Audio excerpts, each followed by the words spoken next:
When my wife, Clara, first started her new job, I was genuinely proud of her. She had been out of work for almost a year, and when this opportunity came along, I supported her completely. She often talked about her boss, Daniel, a charming, confident man who apparently valued her ideas. At first, I didn't think much of it, but over time, the way she spoke about him began to sound more personal than professional. One evening, about 2 months before her birthday, she told me that Daniel had suggested they celebrate her upcoming birthday together as a team event.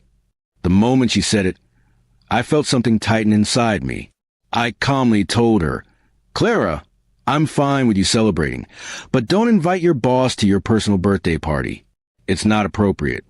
She laughed it off, calling me overprotective. I wasn't trying to control her. I was trying to draw a boundary. As the date got closer, she kept mentioning his name, how he helped her with a project, how funny he was, how thoughtful he seemed. It started to feel like he was a part of our daily life, though I had never met him. One night, I reminded her gently, "Please, Clara, don't let him come to your birthday. It'll ruin things between us." She just rolled her eyes and said, "It's just dinner, not a scandal." On her birthday, I came home early with flowers and her favorite cake. She had turned our living room into a cozy setup, lights dimmed, soft music playing. There were about 8 people there, her colleagues mostly. I was smiling, trying to be polite, when the doorbell rang. Claire's expression changed slightly. She went to open the door, and there he was, Daniel. He was exactly what I imagined. Polished suit, confident smile, the type of man who walked in as if he owned the room. Clara introduced us awkwardly. "Honey, this is Daniel, my boss." I shook his hand, and he smirked slightly, saying, "So you're the lucky husband.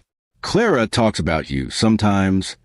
The word sometimes cut deeper than it should have. As the night went on, I noticed subtle things. How she laughed harder at his jokes. How he placed his hand on her shoulder casually while explaining a story. How she looked at him when she thought I wasn't watching. I sat there quietly, every gesture burning into my chest. My warning had meant nothing. After dinner, Daniel gave her a small gift, a silver bracelet. "For the best employee I've ever had," he said. She blushed. Everyone laughed, but my heart sank. It wasn't just about a bracelet. It was the intimacy of the gesture. I had told her exactly what would break my trust, and she had done it anyway, right in front of me. When the guests finally left, Clara came to me as if nothing had happened. "Don't be mad, it was just a party," she said, pouring herself another drink. I looked at her quietly and said, "You made your choice tonight." She froze, realizing my tone wasn't angry. It was final. She tried to explain herself. "He's just my boss, you're overreacting." But I wasn't reacting. I was done reacting. I had spent months being patient, respectful, and open. I told her clearly what would hurt me. She ignored it. That wasn't misunderstanding. It was a decision. That night, I packed a small bag.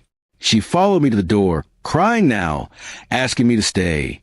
I said softly, "Clara, love isn't about control. It's about respect. And you just showed me where yours ends." I walked out without slamming the door, without shouting, because when trust breaks quietly, anger feels pointless. For a few days, she kept texting me, long apologies mixed with excuses. "He means nothing," she wrote. "You're the one I love." But love without boundaries isn't love. It's weakness. I didn't reply. Instead, I found a small apartment across town and started focusing on myself. Weeks passed before she came to see me in person. She looked tired, regretful. "I lost the job," she confessed. Things got awkward after that night. She looked at me, waiting for sympathy, but I only nodded. "Maybe it's the best," I said.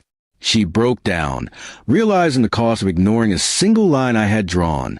Now, a year later, I sometimes think about that evening. The laughter, the bracelet, the way she brushed off my words. It wasn't the party that ended us. It was the moment she decided her boss's approval mattered more than my trust. People say relationships end suddenly, but they don't. They fade. Piece by piece, from small moments we choose to overlook. Mine ended the night I realized my wife heard my words, but never listened to them.